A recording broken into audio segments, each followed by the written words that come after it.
అందరికీ నమస్కారం. నేను చదవబోతున్న కవిత శీర్షిక ఖాళీ సమాధి దళిత పునరుద్ధానం. ఖాళీ సమాధి దళిత పునరుద్ధానం. ఈస్టర్ ఉదయం సమాధి రాయి దొర్లించినప్పుడు లోపల క్రీస్తు లేడు. ఈస్టర్ ఉదయం సమాధి రాయి దొర్లించినప్పుడు లోపల క్రీస్తు లేడు. ఖాళీ సమాధి ఉంది. అందులో కొన్ని రేషన్ కార్డులు, ఎస్సీ సర్టిఫికేట్ల బూడిద కుప్పలు, కాలిపోయిన గుర్తింపుల మౌనం ఉంది. మట్టి వాసనలో దాచిన చరిత్రలు ఇంకా వేడిగా ఉన్నాయి. యేసు గాయాల నుండి ఇప్పుడు నీలిరంగు కాంతి వెదజల్లుతోంది. అది ఆకాశానిదో సముద్రానిదో కాదు, వేల సంవత్సరాలుగా గొంతు నొక్కివేయబడ్డ ప్రజల సమానత్వం కోసం నిలబడ్డ విప్లవానిది. ఆ కాంతి నేలను తాకగానే దళితవాడల్లోని ఎండిపోయిన బావుల్లో మళ్ళీ నీరు ఉబికి వస్తోంది. ఆ నీరు తాగిన పెదవులు మొదటిసారి తమ పేర్లను కొత్తగా పలుకుతున్నాయి. ఊరి బయట నెట్టివేయబడ్డ పేర్లే లేని గొంతులు అస్తిత్వ ప్రకటనగా పేర్లనే మార్చుకున్నాయి. ఊరు పొలిమేర ఆ సమూహాలను కేకేసి పిలిచి అడిగిన ప్రశ్నే మళ్ళీ అడుగుతుంది. నువ్వు క్రైస్తవుడివి కాదా? నీకు రిజర్వేషన్ లేదా? ఎందుకు? క్రీస్తును ధరించిన వాళ్ళు ఆయన చేతిలోని మేకుల రంధ్రం గుండా తమ కులాన్ని చూపించారు.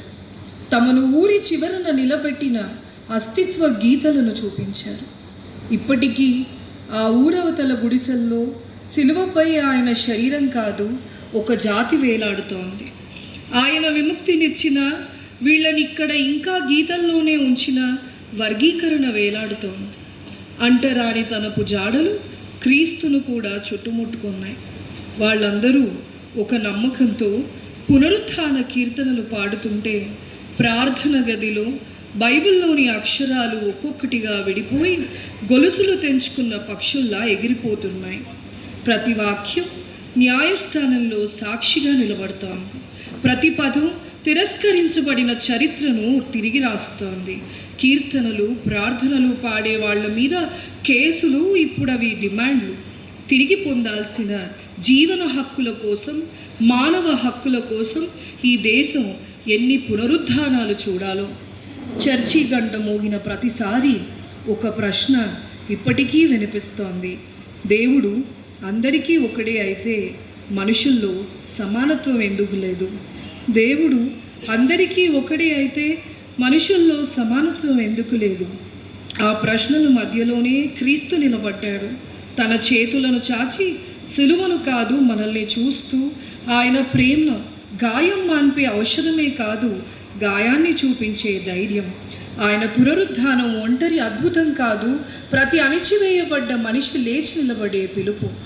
మట్టిలో పాతిపెట్టిన హక్కులు ఇప్పుడు మెల్లగా మొలకెత్తుతున్నాయి. ప్రతి మొలకలో ఒక పేరుంది, ప్రతి పేరుకు ఒక గౌరవం ఉంది. సిలువ పైన ముళ్ళ కిరీటం విత్తనాల కొమ్మగా మారింది. ఆ విత్తనాలు నేలలో పడుతున్నాయి, రక్తంతో కాదు, ప్రేమతో తడిసి. రేపు ఈ నేలపై ముళ్ళు కాదు, అడవులు పెరుగుతాయి.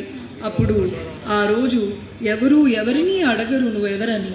అక్కడ దేవుడే లేడని నెట్టివేయబడ్డ వాళ్ళకి సమానత్వమే ప్రతి మనిషి పేరవుతుంది. ఆత్మ గౌరవంతో తలెత్తుకుని నిలబడే రాజ్యాంగ హక్కు అవుతుంది. అదే పునరుత్థానం, అదే మరణాన్ని జయించటం. అదే పునరుత్థానం, అదే మరణాన్ని జయించటం. Thank you.